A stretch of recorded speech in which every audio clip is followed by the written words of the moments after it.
Well, we just got the third chapter of Crisis on Infinite Earths, and not only did it close out this story, it closed out the career of the iconic Kevin Conroy. Let's take a couple minutes to talk about Kevin Conroy's final appearance as Batman in the upcoming film, and what one of the producers, Butch Lukic, had to say about the performance. To me, it feels even sadder than I thought it could be. Now, back when Suicide Squad Kills the Justice League video game was released earlier this year, well, to suggest a response from fans wasn't good is an understatement. Now, it turns out most of this game saw Task Force X really killing off many of our heroes, and one of those heroes was Batman, and at the time, this seemed to be the last performance of Kevin Conroy as the character. Needless to say, this saw a lot, and I mean a lot, of fan backlash. Now, luckily for us, we learned a little while after that Kevin Conroy had actually recorded some dialogue for Crisis on Infinite Earths. It was just pretty unclear if that would show up. And in the third part, we finally got to see Kevin Conroy and Mark Hamill's final performance as their iconic characters.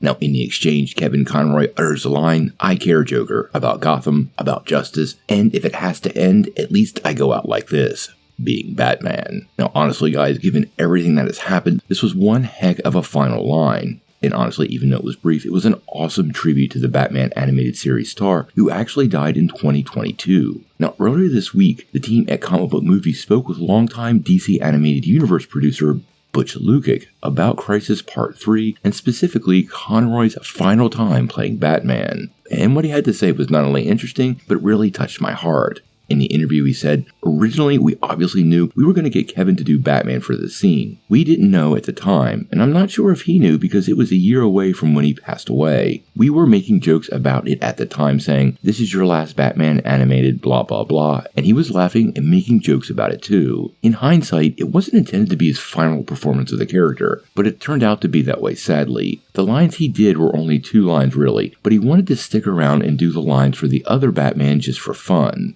He was having a good time with it, but we didn't know if he was sick then or if it happened later. Unfortunately, it wasn't intended to be his last performance, but sadly, now it is." Now, quite honestly, we lost a true legend when Conroy passed away, and I actually kind of think he probably didn't know at the time, especially if he was vying for other Batman roles within the same movie. Now, Kevin Conroy's Batman was a 1-2 punch with Mark Hamill as the Joker, and Lukic went on to talk a little bit about Hamill and him returning to the role, and making it pretty clear that Hamill felt as long as Kevin was doing it, he was in, and even though he did state a couple years before he was retiring from the Joker, he definitely wanted to do this one with Conroy. Now, I'm going to encourage you guys to check out the film. The scene is really, really short, but I have noticed Warner Brothers has been slapping people with copyright, so I really recommend you check it out on the film or on the official channel. No matter what, Kevin Conroy is legendary, voicing the character since the 1990s and literally being the voice of Batman for multiple generations of kids and adults alike. Every person who ever voices Batman moving forward is going to have to face the legacy of Conroy doing the character. We know Hamish Linklater is taking up the role in Cape Crusader, and he has one heck of a big set of shoes to fill. I wish him the best, and honestly, I love the fact that so many people see Kevin Conroy as the legend that he is.